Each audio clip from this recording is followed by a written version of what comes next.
Well, good morning, Asia. Good evening, America. You're watching World DNA with me, Jyotsna Kumar. And I'm Diksha Bisla, and coming up on the show today, Iran and the United States are set to hold rare talks in Oman on Friday, testing prospects for diplomatic progress on Tehran's nuclear program.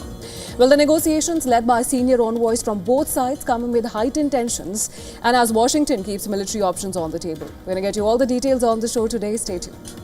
Also on the show, trilateral talks between Ukraine and Russia and Abu Dhabi, mediated by the United States, ended without any breakthrough.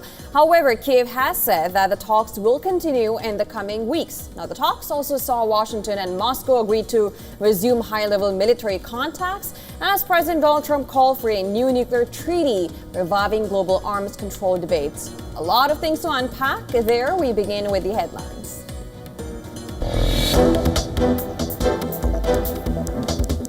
US Envoy Steve Witkoff and Iran's Foreign Minister Abbas Araghchi arrive in Oman ahead of nuclear talks on Friday, with Washington keeping military option on the table.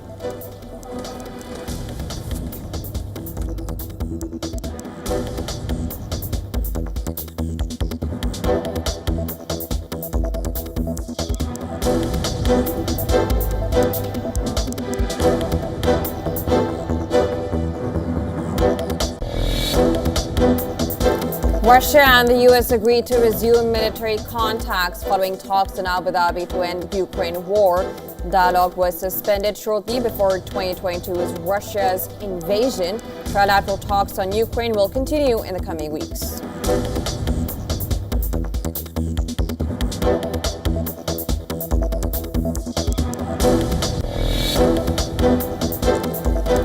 Donald Trump calls for new nuclear arms treaty after US-Russia New START treaty expires. Urges experts to draft modern treaty. Trump administration wants New Deal to include China, but Beijing has rejected the idea.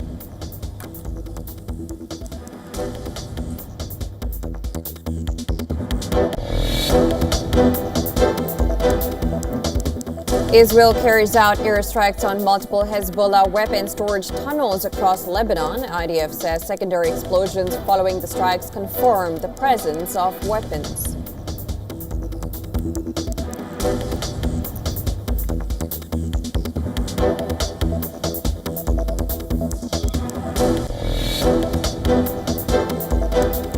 Venezuelan lawmakers begin debating an amnesty bill covering treason and other charges used to lock up dissidents, but not serious violations committed under ousted leader Nicolas Maduro or his predecessor Hugo Chavez.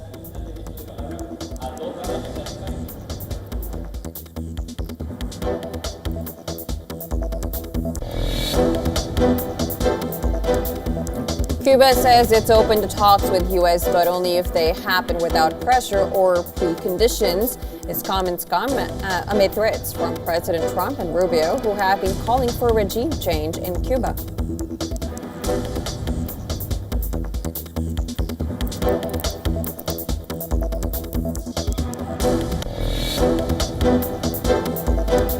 US President withdraws his opposition to Britain, returning Indian Ocean archipelago to Mauritius, but warns Washington will secure and reinforce its military presence on Diego Garcia if US interests are threatened.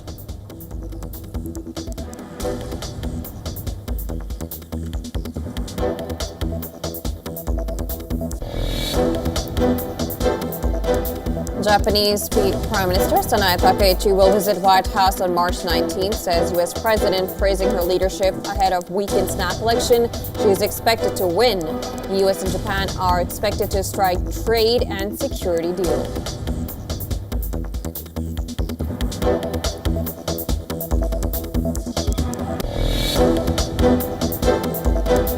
Spot silver continued its sharp slide Friday, tumbling nearly 9% to about $64.88 an ounce and breaking below the $65 mark, erasing all this year's gains after hitting a record high just last week.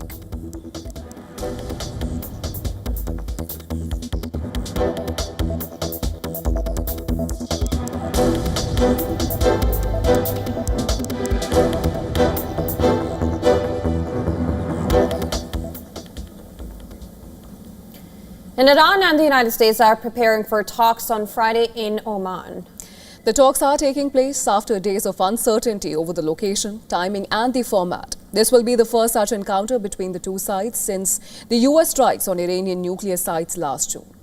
Now, Iranian state news agency reported that Foreign Minister Abbas Araghchi has arrived in Muscat for the talks. The U.S. delegation is led by President Trump's special envoy, Steve Witkoff. Now, on the eve of the talks, White House said that Trump wants diplomacy to work, but is ready for other options as well. It also underlined that Trump is looking to strike a deal in which Iran has zero nuclear capability.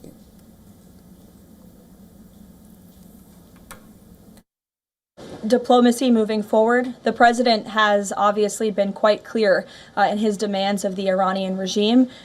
Zero nuclear capability is something he's been very explicit about, and he wants to see if a deal can be struck. And while these negotiations are taking place, I would remind the Iranian regime that the president has many options at his disposal, aside from diplomacy, as the commander-in-chief of the most powerful military in the history of the world.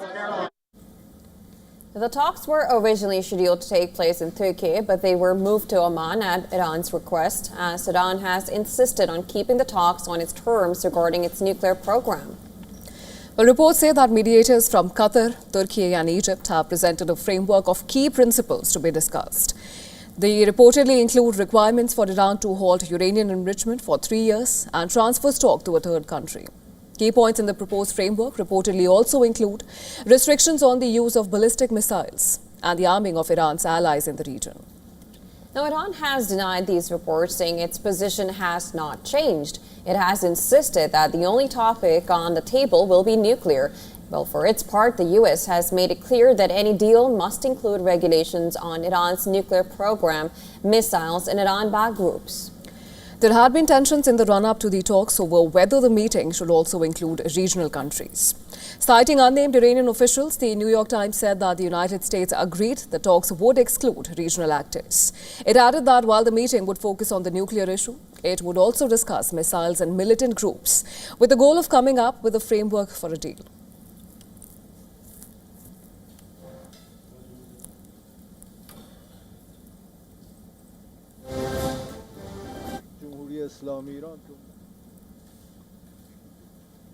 The United States is calling for a new and modernized nuclear arms control agreement with Russia.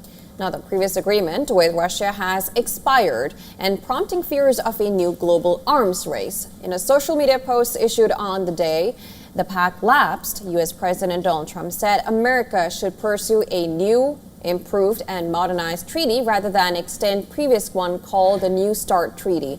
He criticized the existing agreement as poorly negotiated and claimed it had been violated. Just days earlier, on February 3rd, former U.S. President Barack Obama warned that failure by Congress to act would allow the last remaining nuclear arms control treaty to expire. He said that such an outcome would erase decades of diplomacy and could trigger a new arms race, making the world less safe. Now, New START was the last remaining nuclear arms control agreement between Washington and Moscow and parts of a series of Cold War era treaties that limited strategic weapons. Now, beyond numerical caps on nuclear warheads deployed on submarines, missiles and bombers, the treaty included inspection and transparency measures that helped reduce mistrust between the two nuclear powers. Security analysts warn that the absence of formal limits increases the risk of miscalculation, potentially encouraging both countries to expand their nuclear arsenals. And this particularly as China continues a rapid buildup of its own nuclear capabilities. Now, Russian officials have signaled readiness for dialogue. Kremlin spokesperson Dmitry Peskov said Moscow remains open to talks on limiting strategic weapons if Washington responds constructively. However, Russia's foreign ministry said earlier proposals for a short-term extension of the treaty had gone unanswered. In a related development, the United States and Russia have agreed to resume high-level military-to-military dialogue, contacts that were suspended in 2021, shortly before Russia's invasion of Ukraine. U.S. European Command confirmed the decision, calling it a step towards restoring communication between the world's two largest nuclear powers. Now, since returning to office in 2025, President Trump has restored direct communications with Moscow, including talks and a summit with President Vladimir Putin. Now, with New START Treaty, which is now expired, attention turns to whether Washington and Moscow can replace the last major guardrail, limiting nuclear forces that together account for about 85% of the world's nuclear warheads.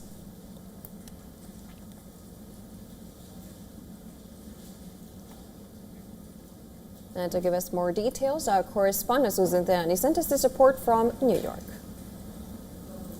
The New START nuclear treaty between the United States and Russia has expired. It was the last agreement limiting how many long-range nuclear weapons the two countries could have.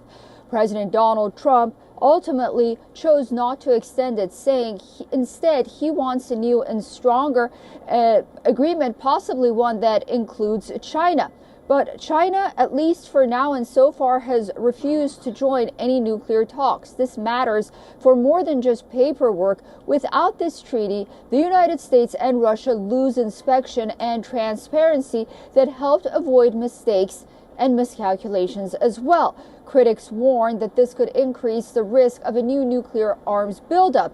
Supporters of a New Deal, however, say that this moment reflects a changing environment, a changing world with more nuclear power and new threats, but reaching a broader agreement will be much harder. The UN says the timing is dangerous, but it also sees it as a chance and an opportunity to rethink arms control in today's world. Susan Tehrani reporting from New York for WION World is One. And a new front may be opening in the global conflict, not on land, sea or air, but in orbit. The West believes that Russian spacecraft are shadowing and intercepting critical European satellites, raising fears that space itself is becoming the next battlefield. Here's a report. Take a look.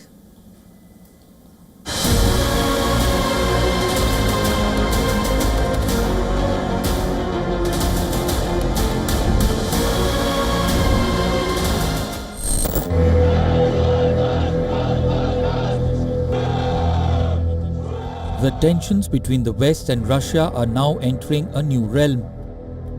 400 kilometers above the Earth, a silent chase is underway. Russian spacecraft are reportedly maneuvering dangerously close to the European satellites, watching, tracking, and possibly rehearsing how to disable them. Europe claims 2 Russian satellites have intercepted the communications of at least a dozen key satellites over the continent. Russian spacecraft Luch 1 and Luch 2 have reportedly made risky, close approaches to some of Europe's communications and surveillance satellites. Reports say Luch 2 approached 17 European satellites which service the continent, including the UK, as well as large parts of Africa and the West Asia since its launch in 2023. The European spacecraft power military operations, navigation systems, banking networks, and emergency services. The practice has become even more aggressive over the past 3 years. A period of high tension between Russia and the West following Ukraine war. Our planet's outer boundary is getting increasingly crowded. Every year, hundreds of satellites are being launched. These satellites are crucial to a nation's operations. From monitoring weather to GPS navigation to intel collection, these satellites are the eyes in the skies. Europeans fear that the Russians could not only tail their satellites but also harm them. It's like 2 cars moving at a high speed through a congested lane. There are also fears of collision. The maneuvers in space come as Russia steps up its hybrid warfare in Europe, including alleged sabotage operations such as the severing of subsea internet and power cables. While China and the US have developed similar technologies, Russia has one of the most advanced space spying programs and has been more aggressive in its use of the vehicles to stalk satellites. But Moscow insists its space program is defensive and denies any hostile intent.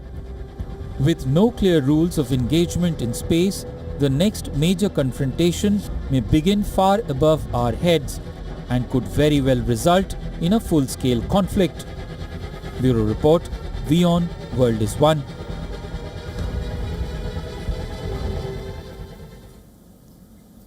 It has been 6 days since US Justice Department released over 3.5 million pages of the Epstein files. And revelations from the massive tranche of information continue to make headlines as more names come under the scanner. But there are 2 questions on what comes next. First things first, there is uproar from several victims and analysts who have criticized the DOJ for not redacting several victims' names and photographs. On the other hand, in one particular case that has come to light, the agency redacted a photo of U.S. President Donald Trump in a news article that is part of the Epstein files. Well, the question that legal experts and critics are now raising is, will there be action against the Justice Department for not fully complying with the Epstein Transparency Act? Now, earlier, Democrat lawmaker Rohana had warned of congressional action against the department, but so far, action by U.S. House of Representatives has only been taken against the Clintons. Both Bill and Hillary Clinton will testify later this month after Republican leaders warned both Democrats of contempt of court. This is only part of congressional investigation. Which brings us to question number 2. Will the administration prosecute individuals listed in the Epstein files with clear trail of crimes carried out by them, especially in the case of sexual abuse and assault on minors? It does not appear so. Deputy U.S. Attorney General Todd Blanche has said that the administration has found no ground for new prosecutions after finishing the review of the Epstein files. However, victims of convicted sex offender, the late Jeffrey Epstein, and other high-profile individuals say that there is more information which has still not been made public. And on the other hand, several Democrat lawmakers are demanding access to unredacted versions of many of the released documents as a legal requirement. Now, many in the blue camp are also contemplating a move to summon Trump and other Republican leaders if the Democrats manage to switch the congressional majority in their favor post the midterm elections. But amid all the open-ended possibilities, the question on new legal process against perpetrators still remains unanswered.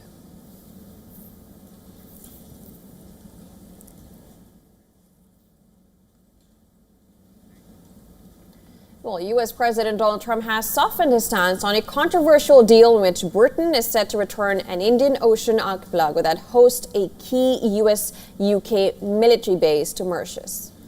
Trump said that he has had productive discussions with British Prime Minister Keir Starmer over the Chagos Island, which house a U.S.-British military base on Diego Garcia, the archipelago's largest island. He further said that the deal, which he earlier described as an act of great stupidity, was the best Starmer could make. However, taking to Truth Social, Trump also warned he retains the right to secure and reinforce American presence on the island if the agreement breaks down or U.S. operations are threatened. Well, under a deal agreed in last May, Britain would cede control over the islands to Mauritius, but lease them for 99 years to ensure continued operation of the joint base, a vital logistics hub for the United States Air Force and Navy. Trump initially endorsed this accord, but later reversed his stance, warning that China and Russia could view the move as a sign of total weakness. Now, Trump had also claimed the deal was one of the many national security reasons why the U.S. should acquire Greenland. Strategically situated in the middle of the Indian Ocean, the islands have long been a flashpoint for debates on self-determination and post-colonial territorial integrity. Tracing back to 1965, when Britain separated the Chagos Island from Mauritius. While Mauritius agreed that the islands are an inalienable part of its territory, the UK has maintained its sovereignty, asserting that the islands must be retained for military purposes.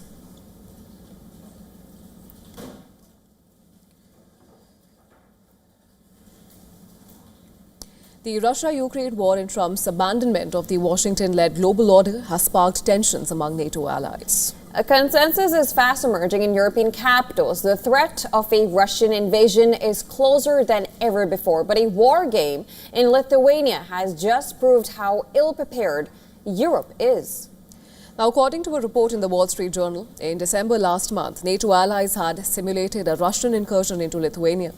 In the exercise, Moscow used the pretext of a humanitarian crisis in Kaliningrad to seize the Lithuanian city of Marijampolė. In the simulation, US declined to invoke NATO's Article 5 for a collective response, and Germany proved indecisive.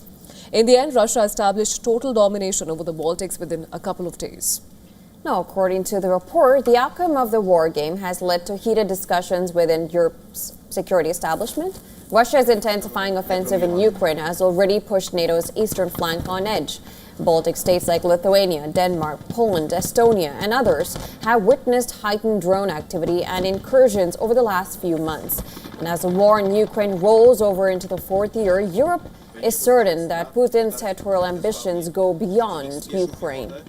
US President Donald Trump's disagreements with Europe over Greenland, Ukraine and trade has stoked further anxiety. Most European capitals are convinced that they cannot count on Washington to counter the threat from Moscow.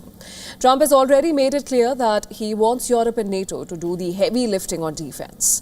The new national security strategy echoed a similar view. The US is more focused on dominating its backyard, while leaving allies, including Europe, to fend for itself. Now, as Russia presses on with its offensive in Ukraine, the war on Europe's borders seems much closer. In the absence of a U.S. security umbrella, Europe's defenses could soon face its biggest challenge since the Second World War.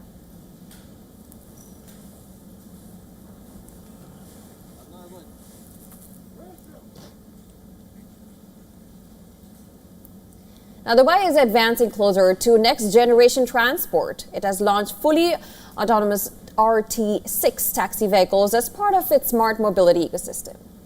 The fully autonomous RT6 taxi vehicles is developed by Baidu Apollo. The announcement was made by the Crown Prince of Dubai, who personally rode in a driverless vehicle on his way to the World Government Summit at Madinah Jumeirah. The sensing stack allows the taxi to detect lane movement, traffic signals, road edges, vehicles and pedestrians. Officials said the onboard systems are aligned with approved transport safety standards and are engineered for complex city conditions. And notably, the initiative forms part of UAE's wider smart mobility strategy built around artificial intelligence, automation, as well as sustainable urban transport.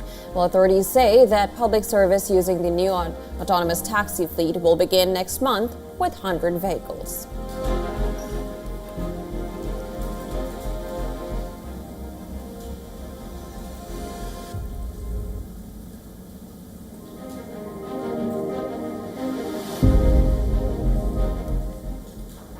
And the United States is betting big on Pakistan's rare earths. The country has announced investment of $1.3 billion in Pakistan's Reko copper and gold mine.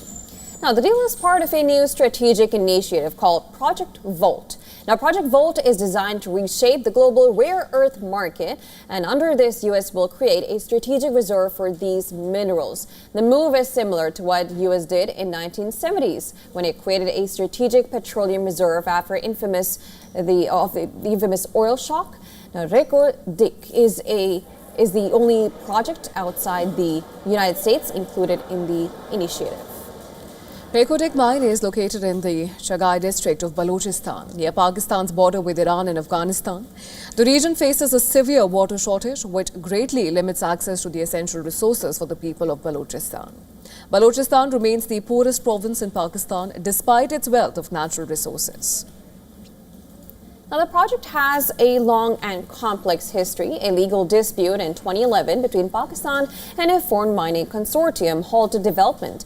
Under the new financing, U.S. Export-Import Bank support could spur billions of dollars in mining equipment and services. According to U.S. diplomats, projects like this could generate thousands of jobs on both sides, as well as strengthen strategic supply chains. Renewed interest from US came to light after Pakistan Prime Minister Shehbaz Sharif and Army Chief Asim Munir paid a visit to Washington during last September. Pakistani duo entered White House with a wooden box, the one which had rare earth minerals from Pakistan. For Islamabad, the Reko has long been seen as a potential game changer for economic growth, offering export revenues, jobs, and foreign direct investment. It also comes at a time when global powers are intensifying competition for access to critical minerals.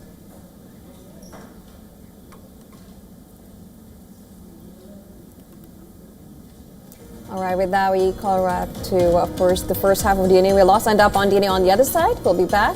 Stay tuned. You're watching Beyond What Is.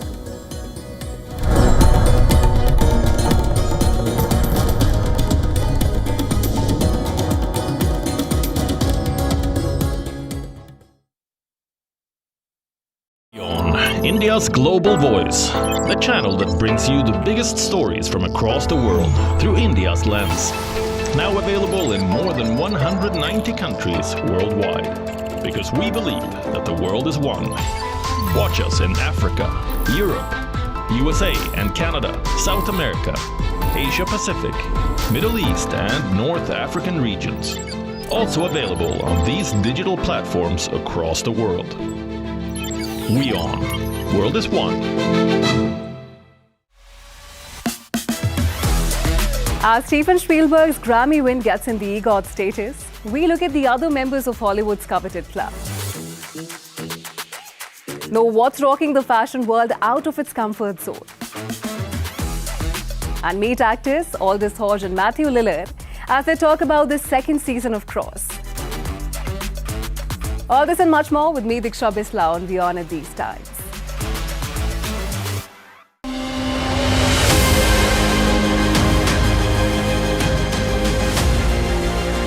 And welcome to a brand new edition of South India, a daily dynamic show that will capture the pulse of southern states.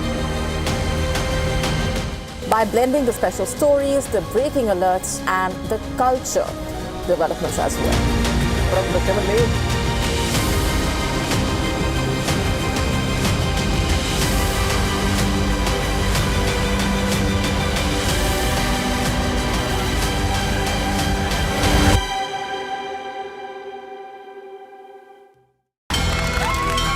From the bustling trading floors of Wall Street to the vibrant exchanges of Asian stock markets, WION breaks it down for you to make sense of what's happening. As we reveal the key factors behind events, strategic battles, and the game-changing business decisions that shape the world. We bring you all of this and more on World Business Watch.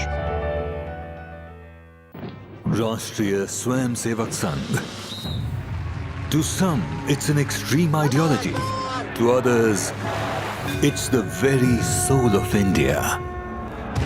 To some, it's rebellion. To others, it's a principle of nation building. Coming soon to challenge perceptions in RSS centenary year, Kesariya at 100. WION, India's global voice, the channel that brings you the biggest stories from across the world through India's lens. Now available in more than 190 countries worldwide, because we believe that the world is one. Watch us in Africa, Europe, USA and Canada, South America, Asia Pacific, Middle East and North African regions. Also available on these digital platforms across the world. WION. World is one.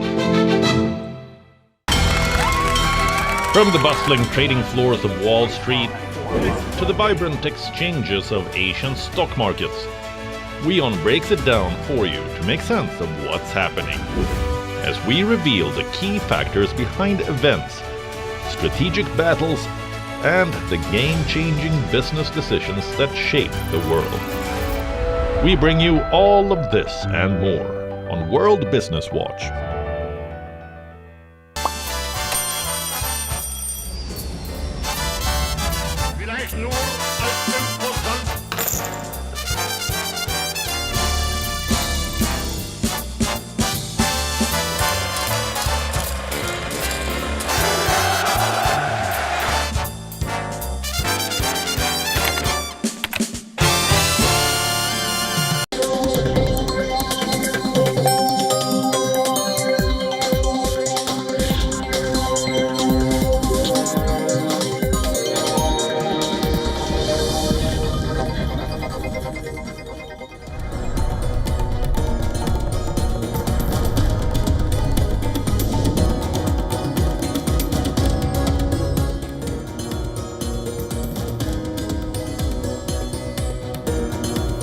Welcome back. Thanks for staying with us. You're watching WION World is One. This is World DNA with me, Joseph Oman, my colleague Diksha Bisla. Let's begin with the headlines. They rigged the second election. I had to win it. I needed it for my own ego. I would have had a bad ego for the rest of it. Donald Trump says he needed to win the 2020 election to satisfy his ego, claiming the election was rigged and expressing that losing would have hurt him personally.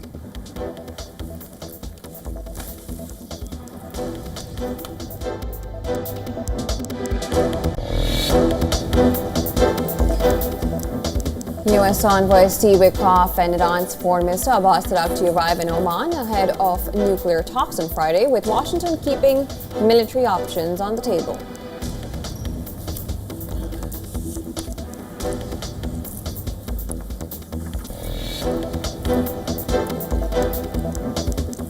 Russia and US agreed to resume military contacts following talks in Abu Dhabi to end the Ukraine war. Dialogue was suspended shortly before 2022 Russia's invasion. Trilateral talks on Ukraine will continue in the coming weeks.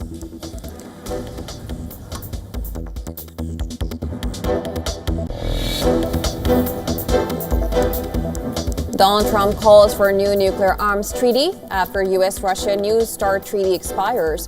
Urges experts to draft modern treaty. Trump administration wants new deal to include China, but Beijing has rejected the idea.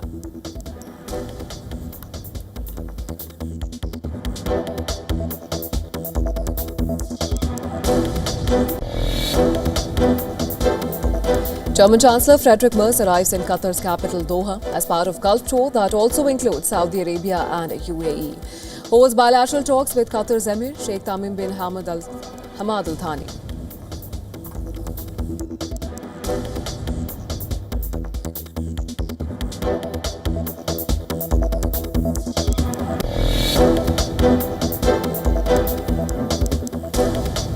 Venezuelan lawmakers begin debating an amnesty bill covering treason and other charges used to lock up dissidents, but not serious violations committed under ousted leader Nicolas Maduro or his predecessor Hugo Chavez.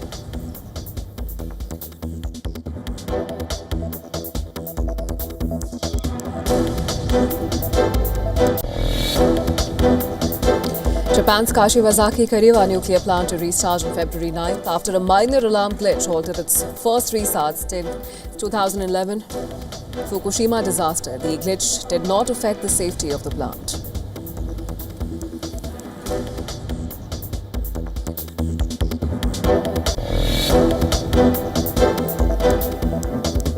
Global markets fell broadly as tech stocks laid on worries that massive AI investments may take longer to pay off, pulling down Bitcoin, commodities and oil, while central banks held rates and investor caution stayed high.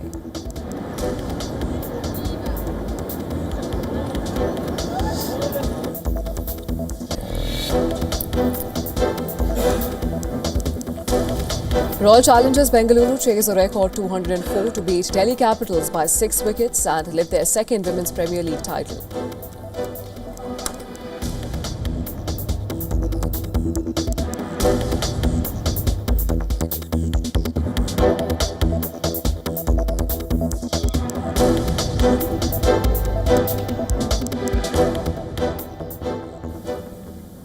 At least 18 people died after an explosion ripped through a coal mine in India's Meghalaya.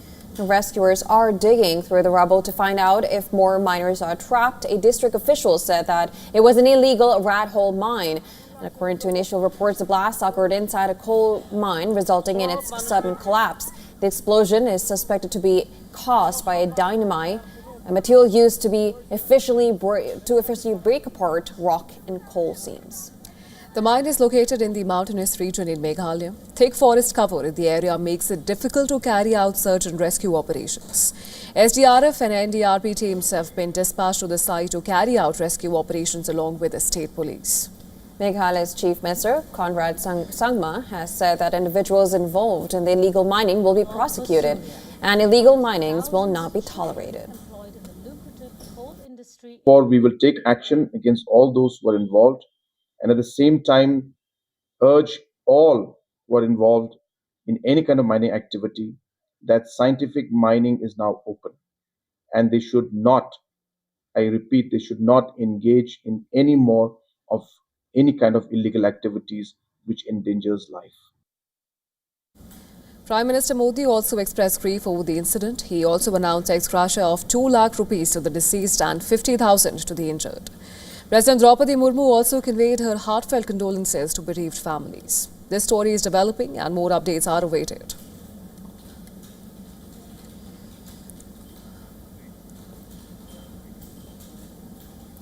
And in a case of betrayal, a 23-year-old woman has allegedly orchestrated the murder of her husband with her longtime boyfriend in Sri Ganganagar city of India's northwestern state of Rajasthan.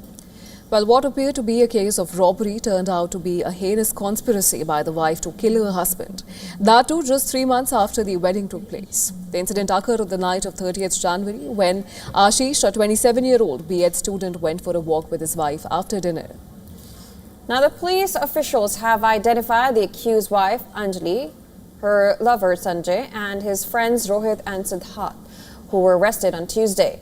And according to police, both Anjali and her lover, Sanjay, were graduates and had studied at the same college in Sri Ganganagar. Anju planned the entire conspiracy because Ashish had a habit to go for a walk after dinner. So Anju started walking with him initially and started a conspiracy with her lover to kill him. After marriage, Anjali allegedly wanted to pursue another degree in Sri Ganganagar to continue meeting Sanjay, but her husband opposed it, leading to resentment.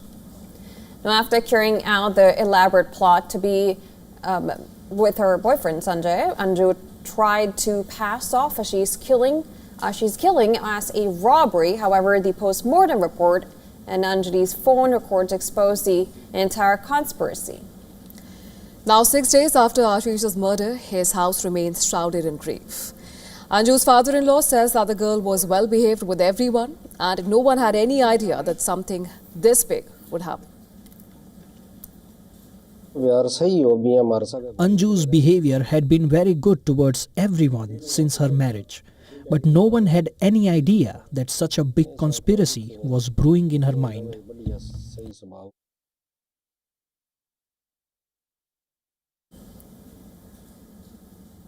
Now, the victims' family members have demanded that the administration give Anju and other culprits the death penalty or life imprisonment.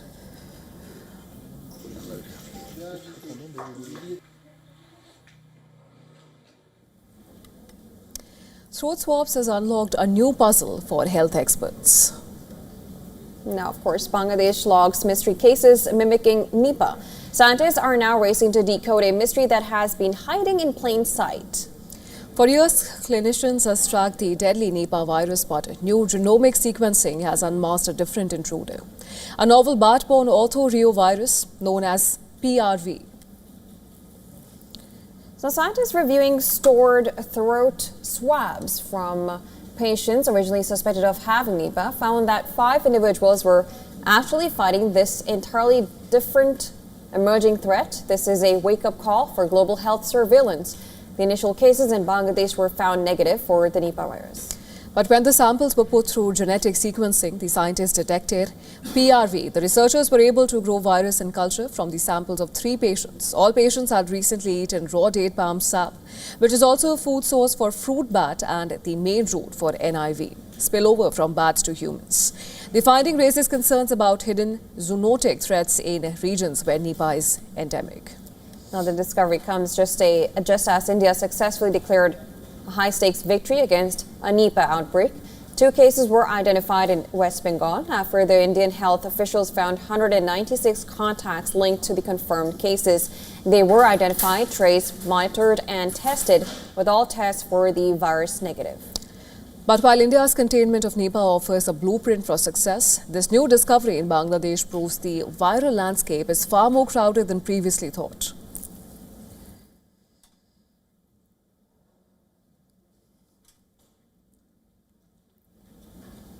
A South Korean governor is facing outrage for a controversial proposal to address country's worsening population crisis. Jindo County Governor Kim Hee-soo proposed importing Sri Lankan and Vietnamese virgins to help stem the decline. The remarks are being widely condemned as racist, sexist and dehumanizing.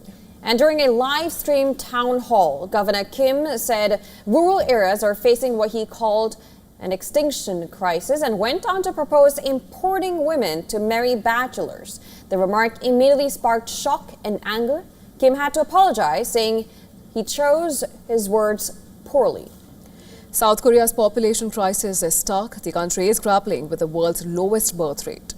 The country's birth rate has repeatedly hit record lows. It fell to just 0.72 births per woman in 2023, before inching up slightly to 0.75 in 2024. At this pace, experts warn that South Korea's population of 50 million could be cut in half within 60 years. Rural areas are being hit hardest as young people continue to leave for jobs and opportunity in Seoul. The government has tried to respond, including introducing a rural basic income. It offers monthly vouchers to residents in shrinking communities. Immigration has provided some relief. More than 11,000 people became naturalized South Korean citizens last year, the highest number since the pandemic, while most new citizens come from China, Vietnam, and Southeast Asia.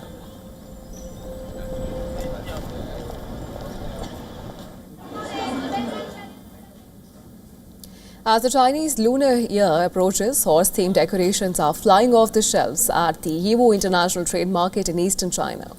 Well, from the viral crying horse plushie to an unexpected Draco Malfoy craze, the Year of the Horse is inspiring some unusual festive mascots. Now, here's a report. Take a look.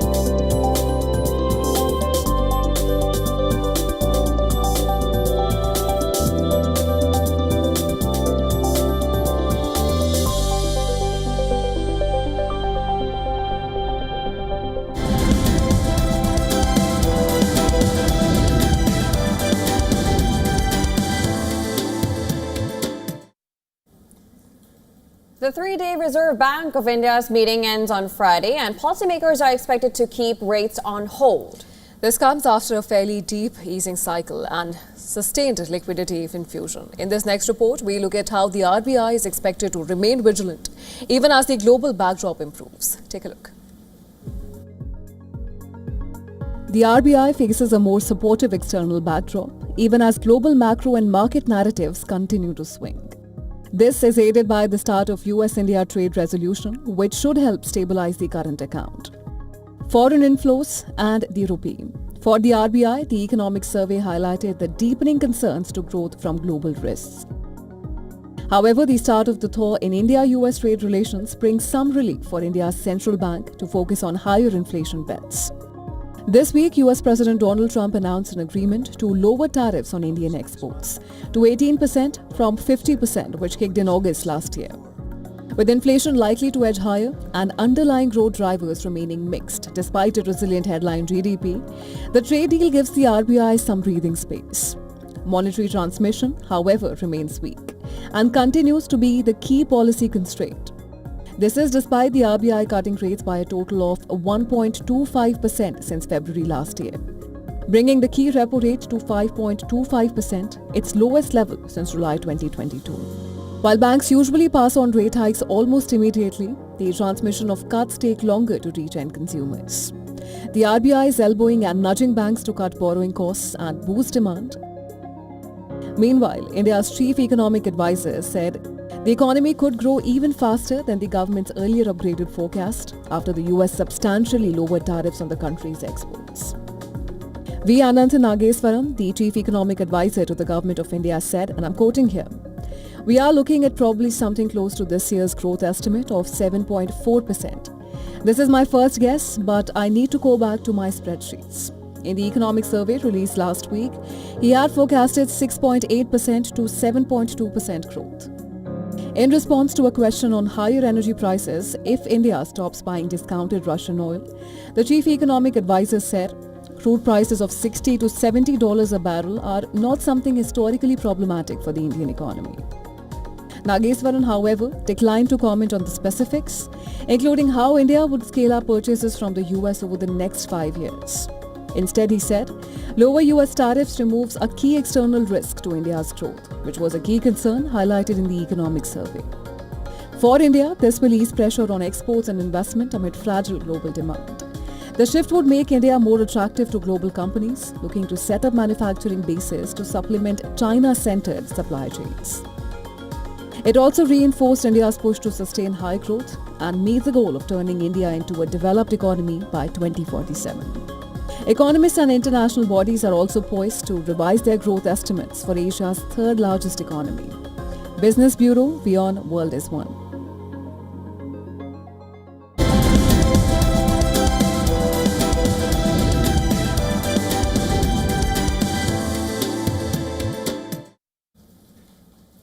Democratic lawmakers in the US are urging the Pentagon to launch an immediate review of SpaceX. This is following allegations that Chinese investors may have quietly acquired stakes in the private rocket company, raising concerns over potential risks to US national security. Well, according to Reuters, Senators Elizabeth Warren and Andy Kim have written to US Defense Secretary Pete Hegseth, warning that any Chinese investment in SpaceX could pose a national security threat and could jeopardize critical military, intelligence and civilian infrastructure. The lawmakers cited media reports and court testimony suggesting that investors with links to China routed money through companies in the Cayman Islands and the British Virgin Islands in an attempt to disguise the purchase of shares in SpaceX. Now, founded by Elon Musk, SpaceX plays a central role in America's national security ecosystem. The company launches military and intelligence satellites and operates its Starlink communications network, which is used by the Pentagon and to support Ukraine's defense. The senators warned that any level of Chinese ownership could trigger US rules on foreign ownership, control or influence known as FOCI because of the risk that sensitive technology or information could be exposed. Now, according to the letter, the lawmakers have asked the Department of Defense to disclose whether it has identified any Chinese ownership in SpaceX to assess whether the company should be subject to FOCI mitigation requirements and to consider whether any foreign investment should be reviewed by the Committee on Foreign Investment in the United States.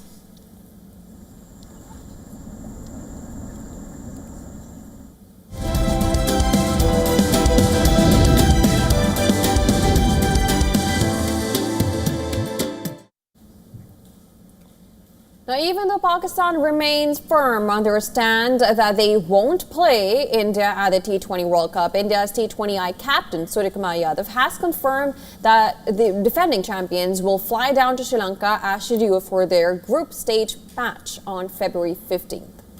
And here's exactly what he had to say. I feel their decision is not in my control. I wish I could take their decision call, but it is their call. We had played in the Asia Cup as well, and we played them 3 times. Our mindset is pretty clear. We have not said no to playing against Pakistan. They have ICC, and which has given the fixture. Our flight is booked, and we are going there to Colombo. The team discussion is that we are playing first on February 7th, then we'll go there. Now, India and Pakistan are placed in the same group and were scheduled to meet in Sri Lanka, which is co-hosting the tournament along with India. Following Pakistan's announcement, the ICC said in a statement that selective participation undermines the spirit and sanctity of the competition. While the boycott by Pakistan could see it forfeit 2 points, it remains unclear if the PCB will be hit by further sanctions or bans. Initially, the Pakistan government did not give a reason behind this diktat when they had made this announcement last Sunday. For now, the first time the government has explained the reasons for the decision, and it has come from the Prime Minister himself. And Prime Minister Shehbaz Sharif has confirmed that the national team's boycott of the T20 World Cup match against India is an act of solidarity with Bangladesh. However, in a last-ditch effort, the cash-strapped Sri Lanka Cricket Board has urged Pakistan to reconsider their decision. In a statement, they said, and I'm quoting here, any non-participation will have wide-ranging implications, including substantial financial exposure for SLC and the potential loss of anticipated tourism inflows. We urge you to take into account the exceptional circumstances, the enduring relationship between our 2 boards and the broader interests of the game of cricket.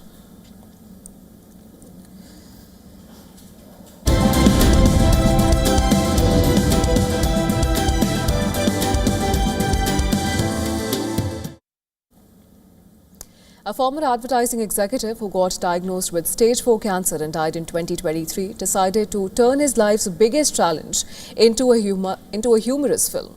And after making waves in the festival circuit, the movie is out in theaters today.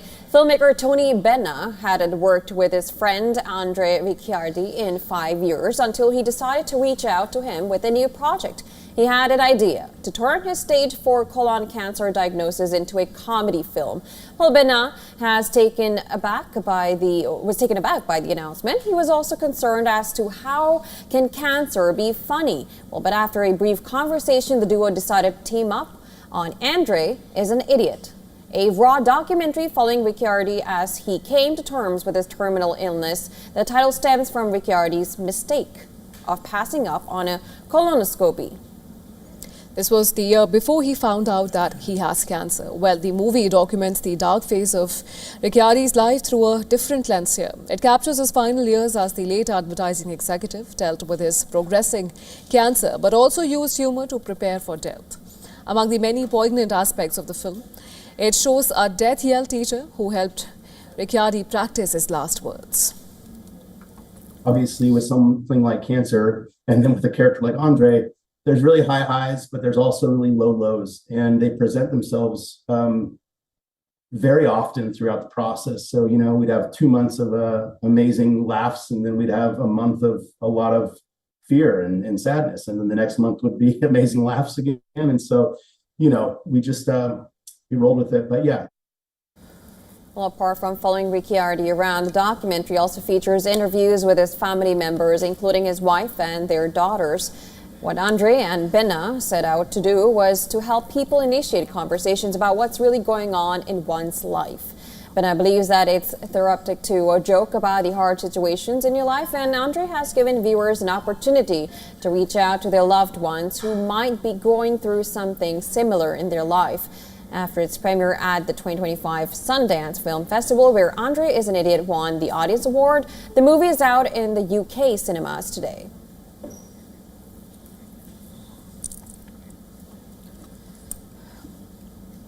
The world's first Pokemon theme park has been unveiled in Japan.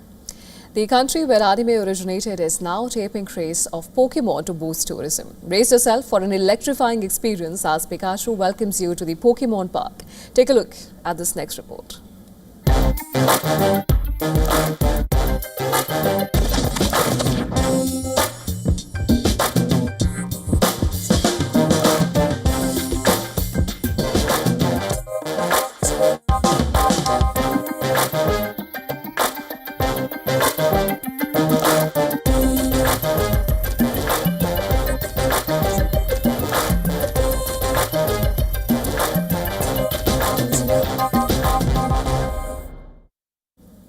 And with that, we call a wrap to World News for today. We leave you with some climate stories making headlines across the world. Thanks for joining in. Stay tuned. You're watching WION for this month.